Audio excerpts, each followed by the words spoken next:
Hello, football faithful, and welcome back to another episode of the Double Doink Podcast. My name is Brenden. Thank you so much for tuning in today. If you haven't already, please hit that subscribe button. It would be greatly appreciated.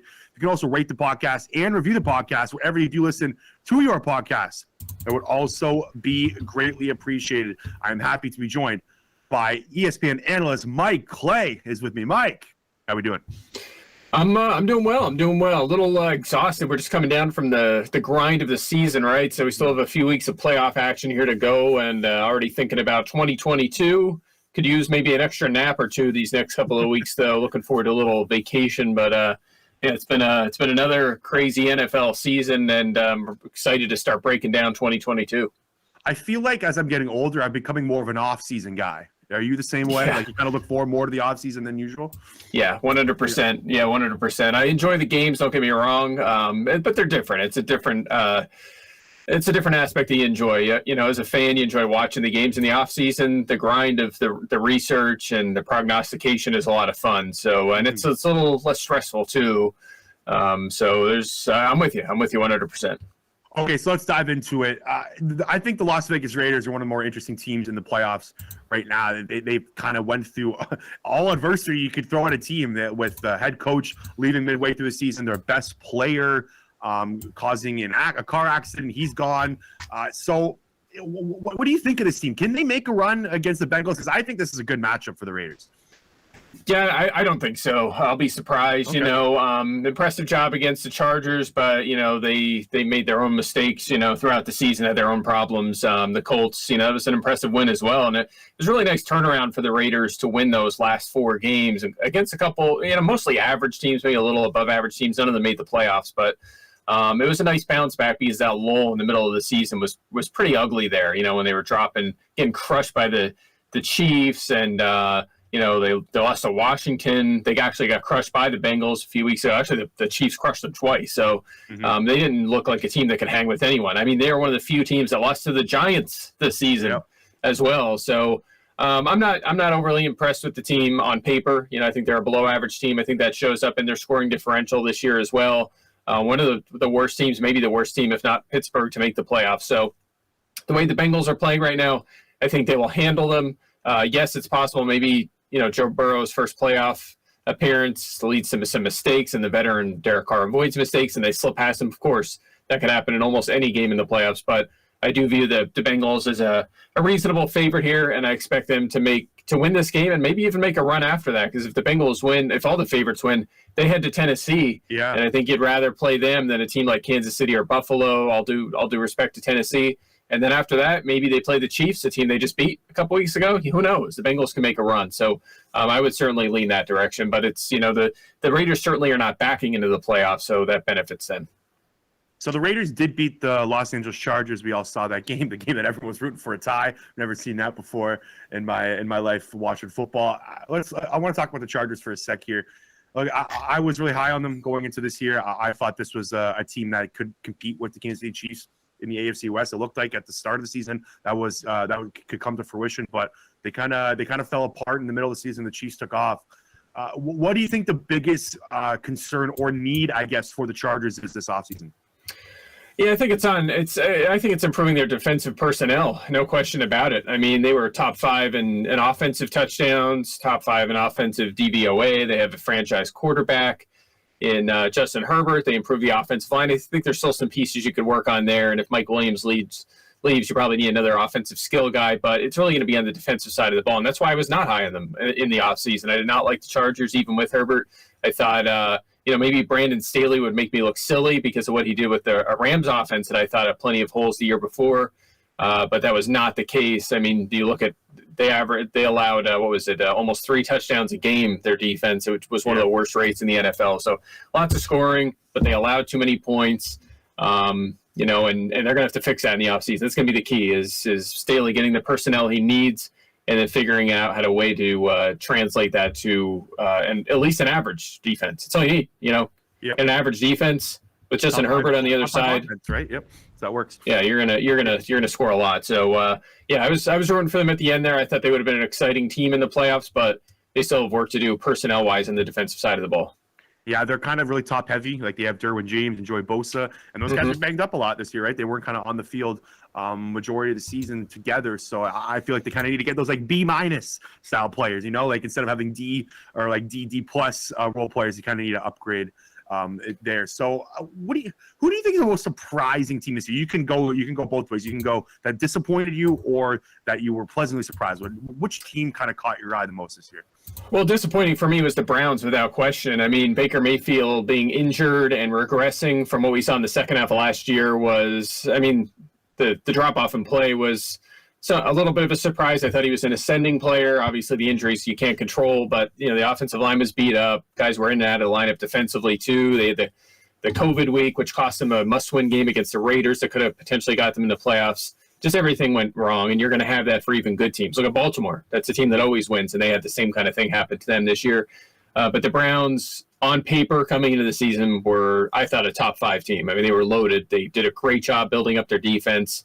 But, again, Baker didn't play well enough. The injuries, COVID, I mean, you add it all up. At the end of the day, they were, without question, a disappointment.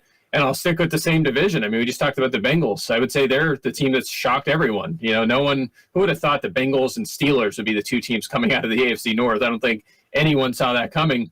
And I was relatively speaking high on the Bengals. I tweeted about them, wrote about them as a team that, maybe they're not there yet. I didn't think they were here yet. The reason was we didn't know who Joe Burrow was yet. We didn't know if he was an average quarterback, was going to be a bust. We didn't know if he'd be elite. And it looks like he may be an elite quarterback, and that was enough to get them over the top. Had done a really nice job there. I didn't think 2021 was their year. I thought they were headed the right direction, but it was a nice job by them. And I guess I'll throw, just to get out of that division, Seattle being such a bust was huge. I mean, even before Russ got hurt, they were a little underwhelming. Then he comes back, and they were terrible for a month. And they finished strong. I mean, maybe that's enough to keep Pete Carroll and Russell Wilson in town. They did finish up very strong. They look like the Seahawks team we expected to see, but that's not what we expect from Seattle. I thought they would be, even in a good division, I thought they would come out atop that division, but to go 7-10, very disappointing. What do you think the future is in Seattle? It doesn't look like Pete Carroll's going anywhere. Usually if you're going to fire your coach or part ways with your coach, you do it 1 to 3 days after the season ends. He's still sticking around, it looks like. Is Russell Wilson and Pete Carroll back together in 2022 in Seattle? I mean, by all accounts, yeah. I mean, there was no commentary that suggests otherwise. Russ wants to be there. I don't think he would have said that if he was interested in being traded, but I think things could change. It's the NFL. There's chaos all the time and surprises, and we can see the same thing with Green Bay right now. It looks like Aaron Rodgers is going to stay, but maybe they get knocked out of the playoffs and things go south, and who knows? We just don't know right now. But as of now, if I was betting, I would assume Russ is there and Carroll's there for next year. But again, we just don't know what's going on behind the scenes right now. Okay, so I'm going to transition to my Philadelphia Eagles. Made the playoffs, 9-8 season. Did you have the Eagles making the playoffs? I was checking your Twitter yesterday with your playoff predictions. Were they one of the teams that you predicted? Nope, and let's say our Philadelphia Eagles, because I'm pretty objective during the season, but grew up a big Eagles fan, and I can know that. Yeah, I can put on the fan hat now that we're in the playoffs. It's a little easier to just cheer for my favorite team. No, I did not. And my thought process or my outlook on them was essentially, look, on paper, all things even, let's assume everyone has an average quarterback, nothing more important to quarterback. I think the Eagles are a playoff contender. So what does that mean? It means, who is Jalen Hurts? Is Jalen Hurts a bust, which is the most likely outcome for a second-round pick? If you're not a first-round quarterback, you're probably going to be a backup or a bust. Just look at all 32 teams. Look at who, take a look at their franchise quarterback. Almost every team is a first-rounder. There's a few exceptions. Of course there are. There's Dak Prescott and Tom Brady. There's a few. Almost all of them are first-round picks, right? The guys outside the first round rarely pan out. Yep. Or he's average and they could sneak into the playoffs, or he's a breakout player and he's elite and they win the division and they're great. I think it ended up in the middle. He did some good things, he did some bad things. They had to run the ball, maybe to protect themselves from Hurts a little bit, putting too much on his shoulders and leading to mistakes. And it worked. They did. The coaching staff deserves plenty of props for the midseason changes that they made to get this season turned around, because it was looking bad early and it turned around and ended up 9-8. I will say this: the schedule over the last month or so, extremely easy. it's going to be really intriguing to see how they show up against Tampa Bay. It's a beat-up team. It's ripe for the picking for an upset here based on the personnel they're missing. If they get blown out or struggle here, that just shows you they were a product of that schedule and they're not where they need to be. So, and again, I do think Tampa Bay wins this game. I'll be surprised if the Eagles win it. I don't think they're there yet, but again, it was a nice turnaround by them. Yeah, the schedule thing's interesting because the Eagles played really good. They didn't play really good teams, but they had a tough schedule at the front of the first 8 weeks, and they made adjustments because they weren't moving the ball against good teams. They adjusted and turned into a running offense. It's kind of funny what if they flipped the schedule? Like, what if you played all the easy teams at the beginning and you had the harder teams towards the end? Then maybe they wouldn't have adjusted their kind of game plan towards the running style offense, and the whole season could have been differently. So it's really the schedule thing with them is really interesting. That's why I'm really looking forward to this game, because I want to see them against a good defense. I want to see them against a winning team. Mm-hmm. They haven't done that. We haven't seen the best team we've seen is the Chargers in the last 10 weeks. It's been a long time since they kind of played a competitive team. Okay, Mike, you are a gambling man, so I'm going to get you off on this. I want to run through every single game here coming up in the wild card weekend. Going to give you the spread, and I want your prediction on both. Are you ready? Yeah, sure. I mean, I have scores in front of me. It's not my wheelhouse, but I always do my own projection model for players for fantasy, and I apply it to total up the scores as well. So I'll give you what I have. Okay, so since Las Vegas Raiders on the road to play the Cincinnati Bengals, spread is currently 5.5. Yeah, see, this is super tight. My model usually is within a couple points of the spread. I'm at 26-20 in favor of the Bengals. If I was picking a side, I would take the Bengals to cover. I think they're going to control this one. New England Patriots on the road to play the Buffalo Bills. Patriots are currently 4-point underdogs. Yep, another close one. I have Bills 24-21 by a field goal. So, I actually think the Bills will cover that, even though my model is at the line at 2.5. I think that's a close one. That is close, but I think the Bills get it done. Philadelphia Eagles on the road to play the Tampa Bay Buccaneers. The Eagles are 9.5-point underdogs. Wow. So, yeah, see, I'm at 7. So I guess I think the Eagles cover this one, yeah. 29-22. I thought it was going to be 7.5, 8. That's what I predicted. And 9.5. That spread probably could go down by kickoff. 49ers on the road to play the Dallas Cowboys. 49ers are 3-point underdogs. I'm taking Dallas to cover, 27-22. Like Dallas, number one in DVOA, Football Outsiders metric, very good offense, high volume, high scoring offense. And then their defense has been a breakout unit. That they didn't have those guys last week when the Eagles backups were beating them up. Micah Parsons and DeMarcus Lawrence did play partially, about a third of the snaps in that game. Trevon Diggs will be back. Anthony Brown, very, very talented playmakers. They can do it on both sides of the ball. I could see them making a run. Good sleeper team if you're looking for a Super Bowl future, I think. So I'll take them to cover. I don't think there's anyone out there that predicts the Dallas Cowboys will be first in defensive DVOA this year. That was one of the bigger surprises. Okay, Pittsburgh Steelers on the road to play the Kansas City Chiefs. Steelers are 12.5-point underdogs. Yeah, you know what? I'm close on this one at 10 points. I have 28-18. The only reason I'm that close is because the Steelers' defense is what's kind of keeping them alive. But I could totally see a blowout here. I don't think I would want to mess with taking the Steelers in the points here. I could see this being a crushing game if Big Ben can't get the ball down the field. Last one, Arizona Cardinals on the road to play the LA Rams. Cardinals are currently 4-point underdogs. Yeah, I'm at 4.5. So I have, again, my model, the way it's built is to build lines kind of essentially. And I'm at Rams 25, Cards 20. So I do have the Rams advancing here. You never know in these divisional games. Third time they're playing, though. This one could definitely go either way. The last time they played, I know Aaron Donald was dominant. He kind of destroyed the interior line of the Arizona Cardinals. They couldn't run the ball in that game. So I think that's going to be the key if they can kind of keep him. I guess every team is looking to slow him down, but I think that's mighty important in this game. Mike Clay of ESPN, one of my favorites. Mike, before you go, why don't you plug in anything else? Let's just take a look at. Yeah, we'll have some content over at ESPN Plus, so check that out for sure. We're going to do, if you read my playbook for fantasy football during the regular season, it's going to be set up kind of more for player props for the playoffs. So we'll have that up here. DFS podcast runs through the playoffs. We'll have some 2022 ranks here soon, so content never stops, right? Always something going on. Check out the episode with Greg Auman of The Athletic talking Eagles versus Buccaneers earlier today. The rest of the Double Doink podcast will be out later today. Thank you so much for tuning in. We'll talk to you later. Thank you to BetterHelp for sponsoring this podcast. Today's episode is sponsored by BetterHelp. Many people want to start their new year off with a new goal in mind. For me, I'm trying to lose weight this year and get back in shape. The best way to stay focused on a goal is talking to someone about what's on your mind. Not everyone is someone they can lean on and talk to. That's where BetterHelp comes in. With BetterHelp, you have access to over 20,000 licensed therapists. It's not a crisis line. It's not self-help. It is professional therapy done securely online. BetterHelp will assess your needs to match you with your own licensed professional therapist.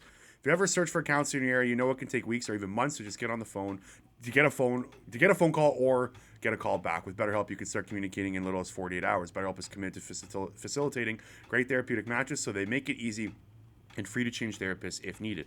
It's more affordable than traditional offline therapy, and financial aid is available. Visit BetterHelp.com/DoubleDoingPodcast. That's BetterHelp.com/DoubleDoingPodcast. Enjoy the 2 million people taking charge of their mental health with the help of an experienced professional. Again, 10% off at BetterHelp.com/DoubleDoingPodcast. And thank you to BetterHelp for sponsoring this episode. This episode is also brought to you by Manscaped. Cheers to 2022 and resolutions you can actually keep. How about having a clean and shiny balls all year round? Our sponsors at Manscaped are here to save your balls this year and make the ball drop into 2022 the cleanest and sexiest ever. Set your first New Year's resolution with good intentions and join the 4 million men worldwide who trust Manscaped.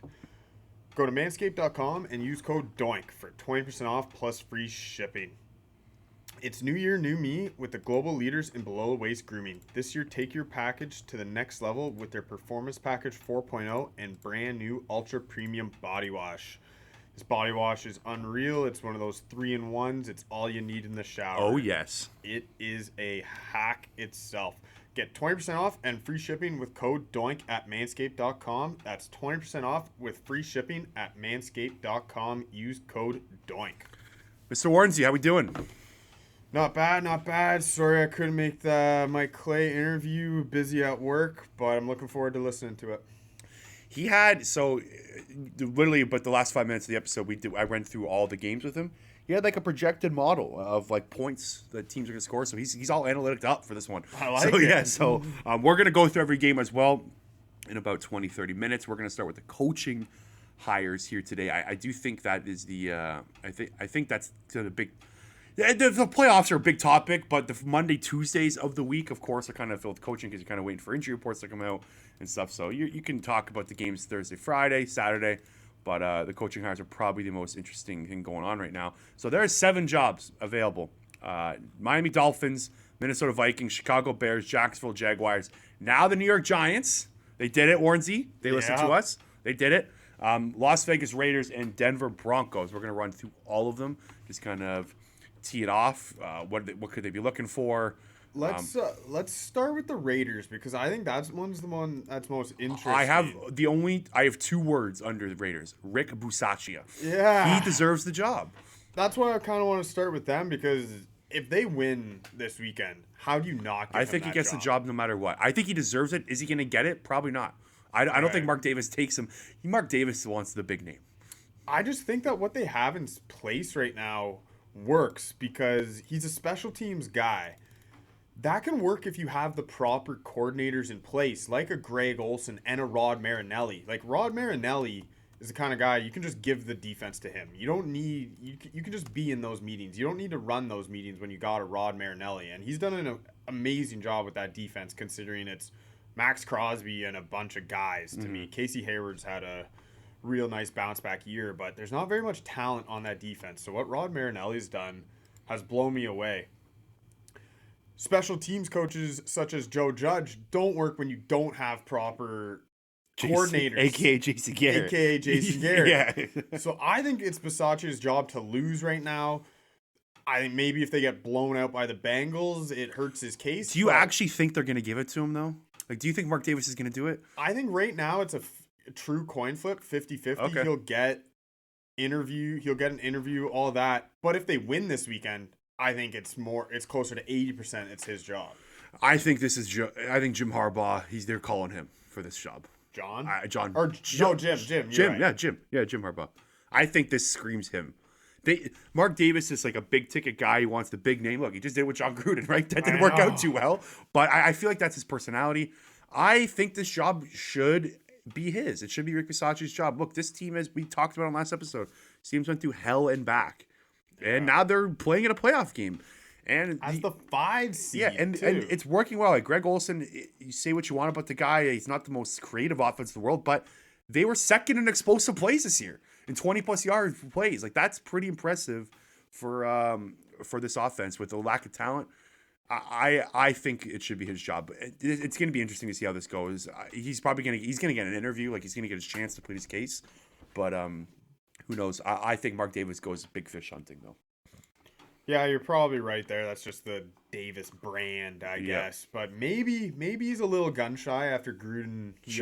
Teams like but what we're going to talk about here, you're going to see teams like over fixing themselves. They like going opposite of what they hired previously, right? Yeah. Kind of what they like doing. So let's move on to the teams that are actually a lot juicier. I don't think the Raiders are. They're separate to these other 6 teams. Can we go to let's go to the Vikings. I think this job is probably the most interesting. I'm very curious to see where they go with this. Because they haven't had a ton of coaches in franchise history. Like, Mike Zimmer's been there for the last, I believe, 8 years, correct? 6-7 years. Right. Their previous job, the last 3 coaches were Brad Childress from I believe he was 06 to 2010. He was there for a few years. Then it was Leslie Frazier, right? Leslie Frazier was there for a bit, and then it's Mike Zimmer. Like, they kind of have their style of coaches they like. So I'm really curious to see where they go. And I also think this is the best ownership and just most functional franchise on this list. Like, Minnesota is generally a functional franchise, right? They're technically always in contention. The ownership's good there. They're not like the Giants or the Jaguars. Like, they're technically a kind of a top tier franchise. I think they're gonna go chase like the old Brad Childress, like an offensive guy. They're probably going to go. They just did Leslie Frazier and Mike Zimmer over the last 10, 12 years. I think they go find an offensive guy. That's my opinion. Yeah. But who knows? Zimmer quietly never had a season where he won less than 7 games. His worst season was 7-9. That was 2020. Mm-hmm. He quietly, for the last 8 years, has been a above average coach. The one thing that worries me with the Vikings is they have players on their defense under contract for next year, and guys like Anthony Barr, Michael Kendricks, Harrison Smith, who only know one defense, and that's Mike Zimmer's defense. I mean, all 3 of those guys are extremely talented. They could learn new systems, but I would be a little wary of changing the system dramatically when you're locked into those type of players. And their defense has been above average every year with Zimmer. So it's kind of, I don't know if you want a drastic change on the defensive side of the ball. I don't know if you want a drastic change on the offensive side of the ball either. Their offense has been above average. Like, this exercise we're doing here, looking back on the Minnesota Vikings, like, it's surprising that this team has not done better the last, I'd say, 5 years. Yeah, I agree. They were 13-3 with Keenum. Yeah. Went to the NFC Championship game, and since then they've just been so underwhelming. They were a legit Super Bowl contender that year. Like, Absolutely. You know what I mean? Like, they weren't. They should have been the NFC Championship. They ran it. That Eagles team was great. Like, they were hot. Yeah, like, you know what I mean? Like, no one was beating that team that year, right? Like the Patriots couldn't beat them. The Vikings couldn't beat them.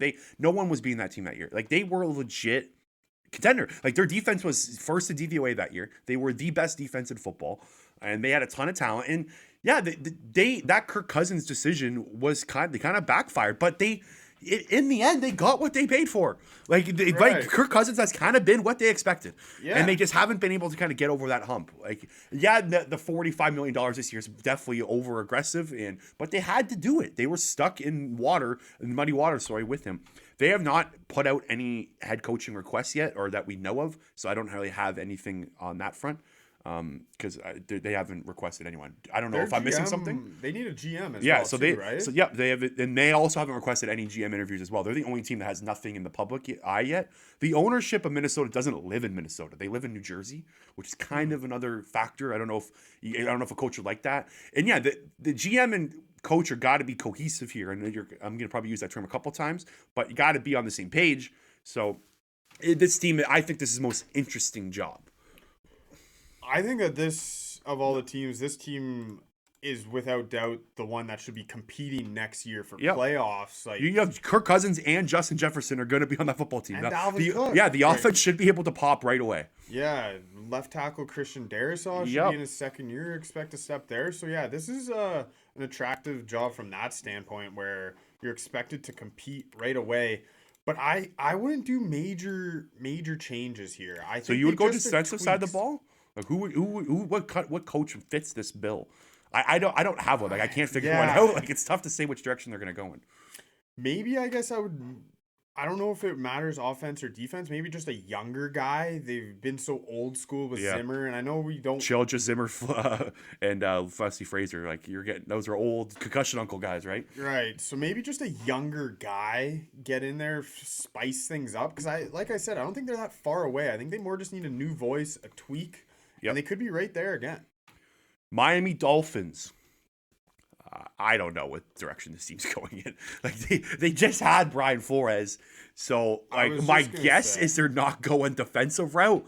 My best guess is ownership wants an offensive mind in here. Like that's what firing Brian Flores. That's what I kind of got away from it. This team never had a coaching problem. This team had an offensive problem. Like they never got the offensive coordinator right. They have 4 offensive coordinators in 3 years. Yes, 4 because they had 2 this year. Like they had co-offensive coordinators this year. They never were able to kind of get that side of the ball right. So my best guess is they're trying to transition to the offensive side of the ball. They're trying to maybe fix the Adam Gase hire that never worked out for them. I think Brian Daboll or Mike McDaniel make a ton of sense here. They have both requested an interview by them. I think Mike McDaniel. He's the run game coordinator for Kyle Shanahan. Okay. So I think he's a smart guy. I think he deserves some. I would go interview him. I don't know how he's like as a coach. He kind of looks very geeky. I don't know if you've seen him. He looks like he weighs 150 pounds He'd be wet. Better as an OC. Yeah, Google his picture. He doesn't look like a football coach. Yeah. But I think they're gonna go like offensive coordinator hunting here. For me, I hated the Brian Flores firing, and I think that what they're not going to realize is now this job has become very unattractive. It's toxic. Yes, I 100% agree. It's the least attractive job on the market right now. Yeah, because if you're a new head coach, you're up and coming, and you see, whoa, Brian Flores got fired after an 8-1 finish to the year. Like what? Yeah, what the fuck am I going to do now? Yeah, exactly. Like it, and it seems like the GM of the Dolphins. I'm blanking on his name, but he seems like he's just like Chris Greer.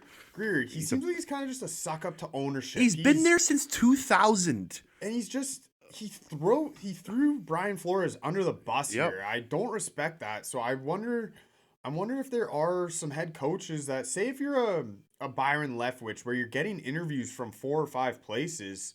Miami's got to be at the bottom of your list considering how they just treated Brian Flores. I think they're worse. This is the worst job, and it's not close. Like I think I think the Giants and Jaguars for ownership reasons potentially. Giants, but you're in New York, and you get 2 first-round picks. We'll talk about that. But there's a little bit of value to that. You're starting with a new GM. If I'm taking this Dolphins job, I want full, transparent communication with Stephen Ross, the owner, every day. Like I don't want no bullshit. Like I'm taking this thing.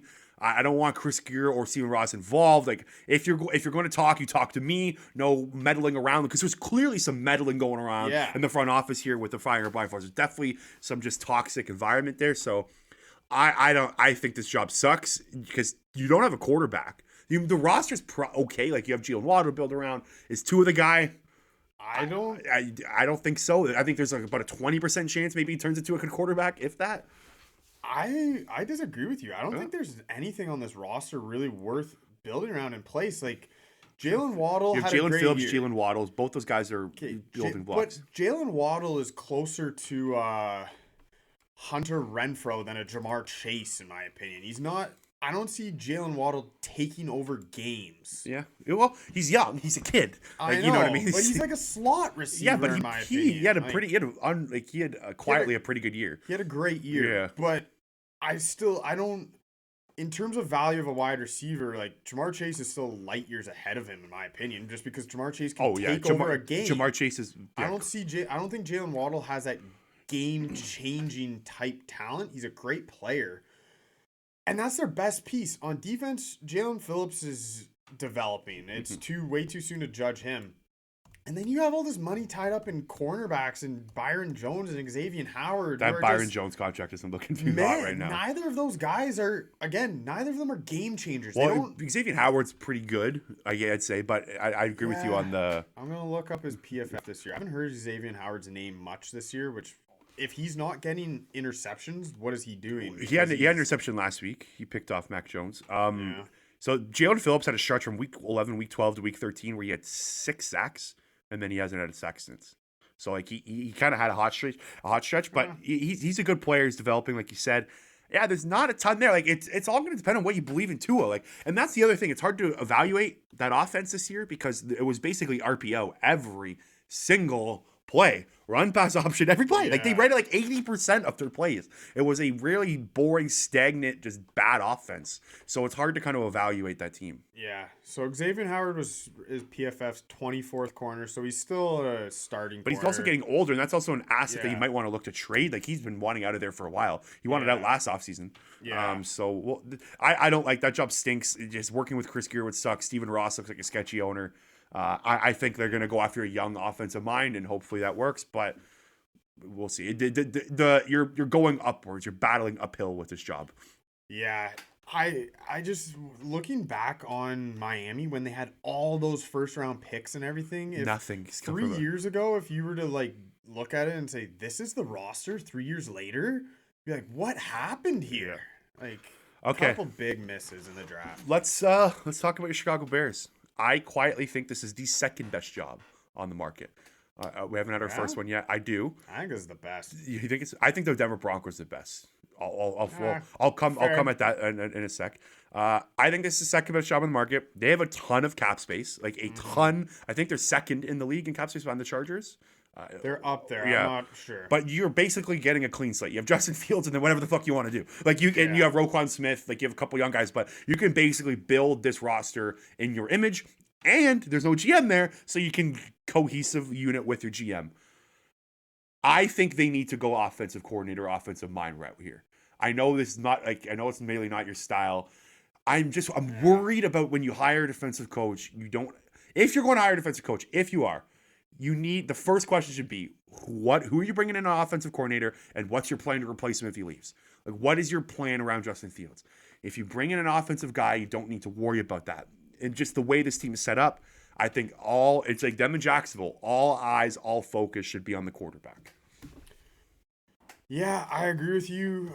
Like a Byron Leftwich is very intriguing to me. Like you've mentioned in the past, they love throwing the ball deep. Justin Fields, that's one of his strengths. You see the fit there. It is so intriguing to me what Brian Flores could do with a Roquan Smith, That's true. Khalil Mack, Jalen Johnson. He would be a guy. He screams Chicago. Like it kind of screams him.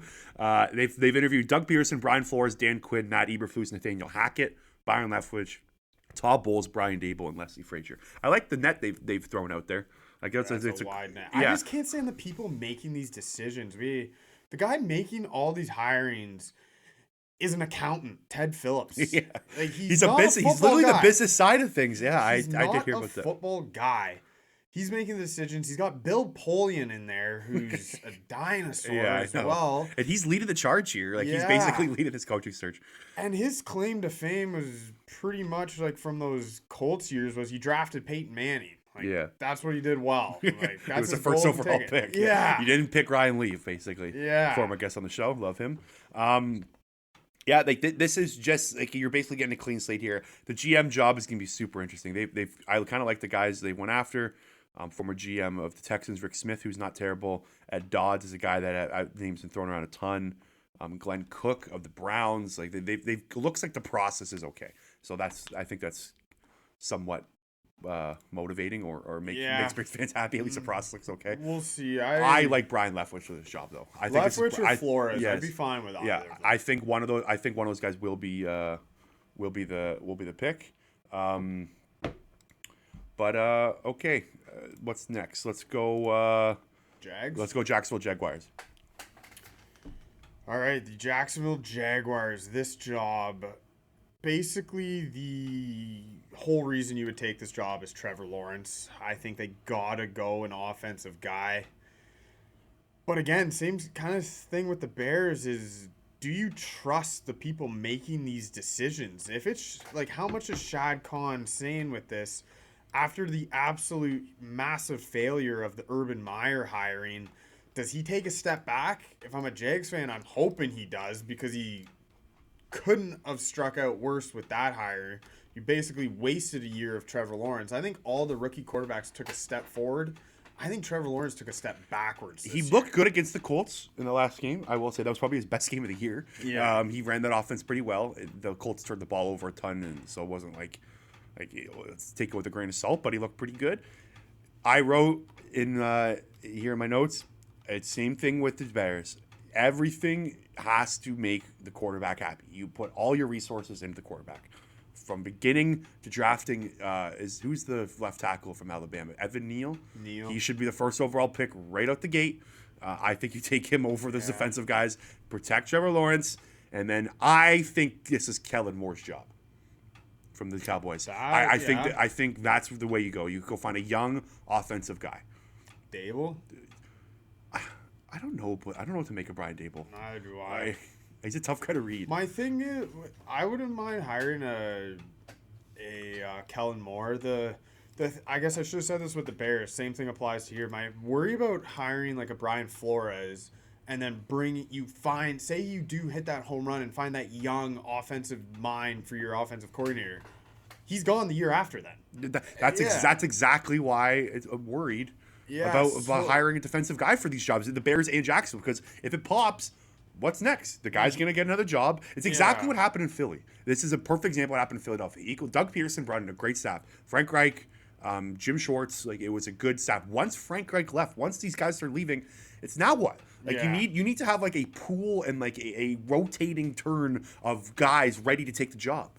Yeah, so that's what would worry me about the Flores hiring is he's got to hit a home run on the offensive coordinator, and then if he does, it's probably only a 1 year. Exactly. So that's worrisome. That's why Mike Vrabel's been so good in Tennessee, because they've taken Arthur Smith away. He's been able to just constantly have good offensive smart people in that building. Yeah, no, I think he's coach of the year. He is 100%. A little off topic there, 100% coach of the year. Yeah, I agree. And didn't they set an NFL record for players used this year? They did, yeah. Their best players, their top three guys, Julio Jones, A.J. Brown, and Derrick Henry, were gone all in different parts of the year and all at once at one point. Yeah. So, they never had, their full capabilities, and they're about to in the playoffs. But, yeah. Okay, that's Jacksonville. I think you go find an offensive young mind. Just don't screw this up. Don't be an idiot. Don't hire Bill O'Brien. Please don't hire Bill O'Brien. Please. He was bad in that Alabama game. He did not call a good game. Their offense looked very stagnant. Sorry, speaking of that, I actually had a little nugget. So now that Joe Judge and Brian Flores are both gone, that's another 2 Bill Belichick disciples. I don't think there are any left, are there? I don't think currently. Yeah. Out of 20, there's been 26 seasons that have been coached by Bill Belichick disciples. 5 of 26 have made the playoffs. 4 of them were Bill O'Brien. Yeah, Bill O'Brien, yeah. So, and he left that team in ruins. Do you know what the other one is? I actually don't. But, so, why does Bill Belichick disciples fall flat on their face constantly? Because they all think they're Bill Belichick. Yeah. The one, I brought this article up on Monday. Sheil Kapadia did an article on The Athletic, just basically a guideline to hiring coaches. And one of his things is, don't think you found the next Bill Belichick. There is no other Bill Belichick. There's one of one. Yeah. Don't get, when owners get in their mind that they found the next one, it turns into issues. Like Matt Patricia and Joe Judge. Matt Patricia was actually way worse than Joe Judge. I think Joe Judge, I don't think Joe Judge is a terrible human being. I think he was in over his head and just a bad coach. Matt Patricia just looks like a douchebag. Yeah. You know what I mean? Like an actual ass. Yeah. So I don't think Joe Judge is kind of like that. But players are calling Joe Judge saying they want to go back. They miss him. I think it's Dalvin Tomlinson. I think you were onto something there. I think you found the case there. Okay. What else we got here? Giants. Yeah, let's talk about the Giants. I think the job is sneaky interesting. They have 2 top 10 picks. I think it's below the bottom of them, but I do think it's got some juice. 2 top 10 picks, probably get to pick your quarterback. They're probably not. If they better not give Daniel Jones that option. they're declining that option, right? The 5th-year option. He's probably coming in for 1 more year. He's only getting paid $4 million this year, so he's cheap. He can be your backup, or he can start as a bridge starter if you want. And you get a new GM. Like you said, this new GM is going to have a big decision to make right away. Do you go that young route, just use your 2 picks and take a year with Daniel Jones, play for next year, or do you use those 2 first-round picks and go big game hunting? I think they're probably looking to trade down in one of them. Like, I don't know if there's really use because 2 top 10 picks could get you Russell Wilson. I think. Yeah, that's maybe true. 2 top 10 picks and I forgot about the Russell Wilson third or a factor. second. I think the label is 3 first-round picks for Russell Wilson, but if 2 of them are top 10, I think that make that 2 top 10 picks in a second. The one thing about the Giants that I kept looking back at, I want to reiterate this, is they were not a rebuilding team. Like they were meant to win now. Like their cap situation and the players on the team said we are supposed to be winning right now. Like we're not supposed to be in rebuild mode. So and they completely look like they're in rebuild mode. That's the biggest issue. Decisions to make here. I don't know what either way. I do think it's an attractive spot just because it's New York. Like. Yep. It's easy to convince the family, hey, want to go live in New York? It's one of the biggest, best, like one of the most just biggest franchise in football history. They have so much history. Yeah. Over the last 5 years, they have been the worst football team in the league, record-wise. Since the boat pick. Exactly, that boat pick, man. Yeah, I don't got much else to say. I don't know what direction they're going. Until they hire a GM, it's going to be tough to say. They said they had a press conference today. They said the GM will be picking the new coach. So they're probably a week out before they even kind of make some decisions there. Last one is the Denver Broncos. I think this is the best job. They have the best roster. They have a ton of cap space. They have a really good young core set up. There are a couple of things that are kind of hesitant about this job. One, new ownership is coming in. So today they just made a deal where basically biddings are open. Once a GM is hired and a coach is hired, this team will be sold. So you don't know who's buying this team. So that is one. It sounds like there's John Elway versus Peyton Manning. They're in competing ownership groups. Have you heard about this? Yeah. No, so it sounds like they're not just single-handedly, but they're both in teams of people competing against each other to buy the team. So it will be cool to see who comes on top of that. And the other big thing, and this is the biggest reason why I'd be hesitant to this job, is you have Patrick Mahomes and Justin Herbert in your division for the next 10 years. Yeah. But see, that's why I think the Broncos is an attractive spot, but I think the Bears is a little bit more attractive just because you have your quarterback. Yep. It has been a revolving door in Denver since Peyton Manning left. Yep. That's an understatement. Like it's been bad there. It's been quarterback. Yeah. If you're a quarterback, you go there to die. Yeah. So that's what kind of is keeping me away from saying this is a really great spot to land, because I don't know how they fix this quarterback spot next year even. Yeah. I don't know either. Like that, it's tough. Like they're middling out too. I think they're 14th pick, I believe. We talked about the other episode last week. They're in the middle of the pack. Yeah. I don't know what to do, but you have everything else. Like it's like just everything else is set. They've got a good defense. You have a great wide receiver and young core there. You have some good young offensive linemen. You have drafts. You have cap space. Like, you have it there. Like it's literally a quarterback away, and it's kind of like what Tampa Bay was when they brought in Tom Brady, right? Like everything was surrounding him. He just needed that one chess piece to move in the middle. But it's the biggest chess piece. It's the queen piece, right? It's tough. So we'll see if they go big game hunting. Yeah, they should. They should just fix this. That could be a spot for Deshaun Watson. Yeah. But again, a combo for a different day. No ownership's going to change everything. We have no idea who's coming in and making the calls here. Okay, why don't we move on to the wild card round? Looking forward to this.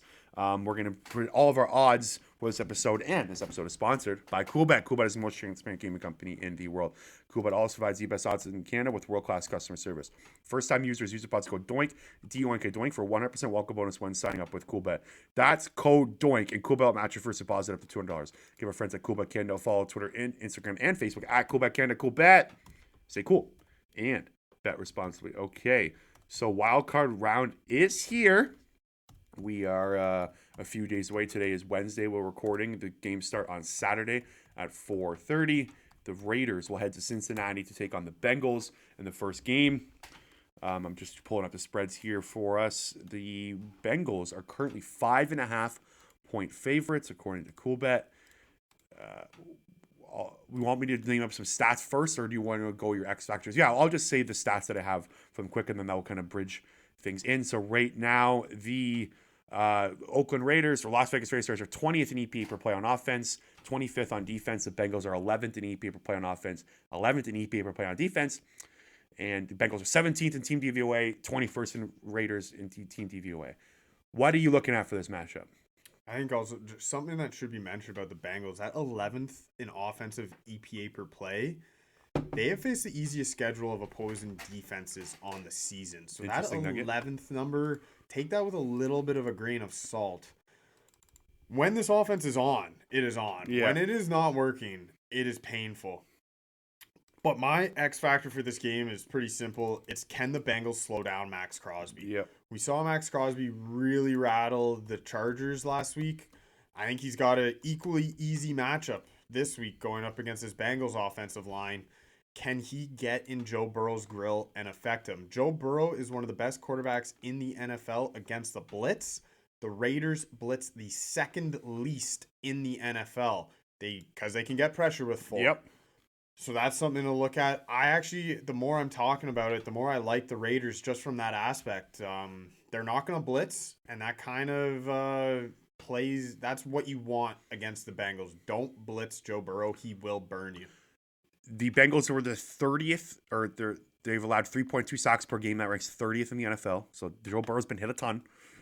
And that's kind of where I'm leaning here. Like, I think that is the matchup for this game. If they can keep Joe Burrow upright, he will win the football game. If not, the Raiders will. I came out this week thinking that the Raiders are going to be my top upset pick, and I'm sticking with it. I actually think hot take right here. I think the Las Vegas Raiders are going to win this football game. Yeah. I think the Cincinnati Bengals are going down week 1. I think this is the upset. I'm still on the fence with the Cardinals and Rams, but I think Vegas comes on top here. One game. I think they can win one, and then look, you can play Tennessee if you avoid Kansas City. You want to avoid Kansas City if you're Vegas. You're probably heading to Tennessee, and yeah. Who knows? Vegas is I hot know. right now. And the one thing that keeps backing me away is because the analytic numbers just aren't there for this team. But the explosive plays also, are. It's a huge aspect of this. I saw something where when that 5-week stretch Darren Waller was out, they didn't score over 17 points. Yep. And then in something like, I want to say 8 of the 10 games that Darren Waller played this year, they have over 30 points. So he is such a huge piece. Yep. Bengals aren't very good against tight ends. Darren Waller could be in for a big one. Agreed. Okay, anything else on that one? Nope. Okay, next game. We got the New England Patriots on the road to play the Buffalo Bills. The Bills are first in EPA per play on defense. The Patriots are fourth. The Bills are fourth in EPA per play on offense. That one caught me off guard. I didn't think their offense was that good this year, but according it was. Patriots are 10th in EPA per play on offense. Team DVOA, the Bills are second. The Pats are fourth. So DVOA like these teams. These are heavyweight. It's heavyweight matchup. I think this game is going to come down to the Bills' rushing attack if they can run the ball.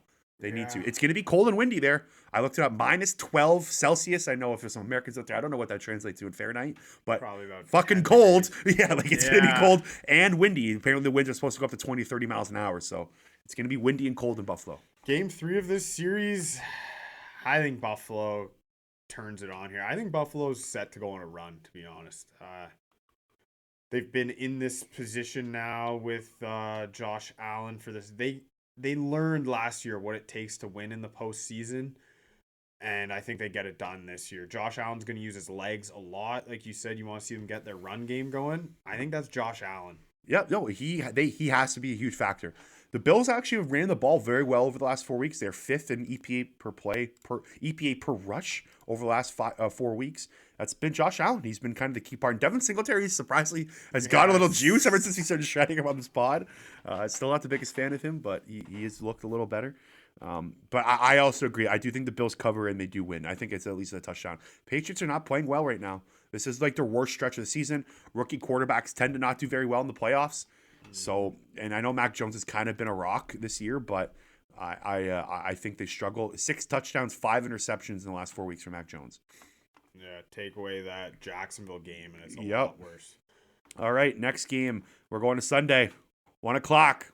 Philadelphia Eagles on the road against the Tampa Bay Buccaneers. The Eagles are 17th in EPA per play on defense. The Bucs are 4th. The Eagles are 12th in EPA per play on offense. The Bucs are 1st. Team DVOA, the Eagles are 15th. The Bucks second. Is it first or second? Oh no, I'm just I guessing. think. I have second here. I'll double Okay. check that. No, I Yeah. believe you. Yeah, I think Dallas Cowboys are first in Team Did they DVOA. catch them? Yeah, I Yeah. think they did. That's what the Eagles dropped from 16th in Team DVOA to 25th in the week because of Week 18. They didn't play the starters. Yeah. Like the DVOA stats have been kind of all over the place for defenses here, so I've kind of strayed away from that. But yeah, Dallas is first. Sorry, Tampa Bay's third in Team DVOA. But Okay. This one's pretty simple to me. yeah, Can the Eagles run the ball? yep. Buccaneers the last half of the year have not had that iron wall that they used to have at run stopping. They've still finished the year first overall in run rush defense, but I believe the last month or so of the year they were middle of the pack in terms of run stuffing. Mm-hmm. Big part of that is JPP and Shaq Barrett, Levante David not being on the field. Eagles are number one in rush offense. Bucs are number one in rush defense. Can the Eagles run the ball? The more I think about it, the less confident I am in it, to be honest. I'm starting to think that the Bucs trounce the Eagles. Trounce. Whew. Yeah. I don't agree with that. I think the Eagles are going to be competitive. I don't think the Eagles are going to win. I do think they cover. I think the Bucs are going to win by a touchdown, but it's 9.5 right now. Do not like that. Look, the Eagles are going to have to be able to run the ball. You said it. The Bucs. It's not like the Bucs' run defense has been some wagon this year. The Saints had the best run defense in the NFL. Eagles ran for 252 yards against them. So they have proven they can beat good rushing defenses. The other thing, too, that's interesting, Tom Brady, 23rd in EPA per play when pressured. He has not been good against the blitz this year. I think the Eagles, if they can dial up some good pressures, they can get after him. That's going to be really important. Josh Sweat versus Donovan Smith. Donovan Smith is the weakest offensive lineman on the Bucs. Josh Sweat has 4 sacks in the last 4 weeks. He's been hot. He's been the Eagles' best defensive player as of late. He dominated against Washington in Week 17. He was huge for the Eagles. I think he has to have a massive game. The Bucs also have allowed the 4th most rushing yards to opposing quarterbacks. Quarterbacks have burned them on the ground this year. If the Eagles can, Jalen Hurts has to run for a ton of yards. I think that's going to be super important. I don't agree with the trouncing. I think the Eagles have been competitive all year. They've been in a ton of one-score games. They have not really been blown out this year. Dallas Week 3 was the only basically big blowout. Even the Raiders game, they ended up only losing by 11, even though that was basically a blowout. Yeah. But they've been competitive. I think they're going to be competitive. They're playing with house money. They shouldn't have made the playoffs. Well, no one predicted they should have made the playoffs, and they did. So I'm looking for competitiveness. I just want to see them compete and keep it close. I think they do. Also, a big factor is Jalen Hurts' first ever playoff start. Agreed. Tom Brady. No, I know. There's exactly there's Brady factor. That's why I think they win by 7. And like this offense isn't as you're without Antonio Brown and Mike Evans. I talked to Greg Godwin. Sorry, I talked to Greg Allman of The Athletic today, Buccaneers Raider. He said this offense is just not the same without those guys, and I think it's going to come to fruition. But I think eventually the Bucs do win this football game. I'm not going to take the Eagles for an upset if that's what you're hoping for, listeners. That's not happening. Okay, 49ers at Dallas Cowboys spread is 3 according to Kubet. Let me just pull up. So EPA per play, Dallas is 3rd on defense. One of the better defenses in the league this year. 49ers 16th. 49ers are 6th in EPA per play on offense. Dallas is 7th. Dallas number 1 in team DVOA. The 49ers 6th. Another heavyweight matchup. What are you looking at? Yeah, San Francisco quietly has. When you look at their roster, they really only have one weakness to me, and that's their cornerbacks, which is what really I feel like they don't match up well against Dallas. I think Dallas's wide receivers could be in for a big day. As long as Dak gets a clean pocket, I think he picks apart the San Francisco secondary. I was thinking that earlier this week, and then I was kind of looking at some of the stats. I had to throw Week 18 out of there. Dallas is playing against backups. If you take that out, Dallas' passing offense hasn't been very electric this year. I think it's going to be a low-scoring game. I think both these teams' defenses are going to kind of have their way. I think the biggest matchup for this one is 49ers rushing attack versus Dallas's rush defense. Dallas ranked 20th in EPA per rush this year. Their defense is great, but it wasn't very good against the run. And we know Kyle Shanahan likes to dial up those runs. So I think that's going to be the most important aspect of this game. This is, from a betting aspect, this might be the one I say the furthest away from. I think this is the best game of the week, though. Yeah, in terms of, this could go either way. I think this is the best game of the weekend. I'm probably going to tease the spread to 49ers plus 3.5. I think Dallas wins in a game-winning field goal. That's my prediction. I can see that. Yeah. Okay, probably the worst game of the week. Chiefs hosting the Pittsburgh Steelers. Steelers are 16th in EPA per play on defense. Chiefs are 23rd. Chiefs are first in EPA per play on offense. Steelers are 23rd. Second in EPA per play on offense. Steelers are 23rd. I really am not looking forward to watching the Steelers offense. I can't. I hate watching them try to move the ball down the field. Who do you like in this one? I like Patrick Mahomes to roll like crazy. Interestingly, Pittsburgh Steelers in their last 8 games have 1 touchdown in the first half of all 8 of those games. Yes. They have been slow starters. You're going into Arrowhead. If you don't get a touchdown in the first half, good night. We're all going to bed a little early. We don't need to stay up for the rest of this game if they don't score a touchdown in the first half. So that has me saying Kansas City rolls. Spread's high. 12.5 I thought was a little high. Yeah, I guess the only prayer the Steelers have is TJ Watt is going up against a backup right tackle. Lucas Niang has been lost for the year. And we've seen, that's the way you kind of crumple those Chiefs offense, right? I guess with any offense, but. But I think Andy Reid's smart enough to go heavy protection. I think Tyreek Hill and Travis Kelce have plus matchups all over the place. I think you can afford to go heavy protection, make sure Mahomes is upright, and Chiefs roll. I haven't decided on the spread on this one. I find 12.5 really high for a playoff game. And the Steelers a playoff team though? Well, they're in the playoffs. I get what you mean. But What would you think the spread would be if it was Chargers at Chiefs? 6.5. 6, and you think it would be that 7 maybe? Yeah, I think it was 7, 8. Yeah, that's interesting to think about. What about the Colts? What do you think the spread would be if the Colts were at Kansas City? 7.5. Okay. I think Chargers, because of the Herbert factor, would be less than a touchdown. I think because of the Carson Wentz factor, it would be over a touchdown. But Big Ben is light years behind Carson Wentz. I know. I don't want to watch him play. I hate how he's in the playoffs. I hate how the Steelers made it. Fuck all of Steelers fans. Well, sorry, not actually, but screw you guys. I don't want to see your team play. Big Ben just needs to ride off into the sunset. I know. See you later, Ben. I think the Steelers can cover this. I think 12.5 is high, but I do think eventually, I think Chiefs win 30-20. Something like that. Maybe not. I don't know if the Steelers will put up 20 points. But I think, again, I just find 12.5 is very high for a playoff game. And I do think TJ Watt has some sort of success, but I think eventually the Chiefs offense is just too good. They'll end up kind of taking over at the end. Okay, last one. Arizona Cardinals on the road to play the Los Angeles Rams. The Arizona Cardinals are 6th in EPA per play on defense. The Rams are 9th. The Arizona Cardinals are 8th in EPA per play on offense. The Cardinals are 9th. The Rams are 8th. This is a super even matchup, the way I'm kind of looking at this from every angle. I think both these teams are. I think this game should be close to a pick 'em. I like the Cardinals spread here. I don't know if I'm going to pick them to win, but I do like them +4.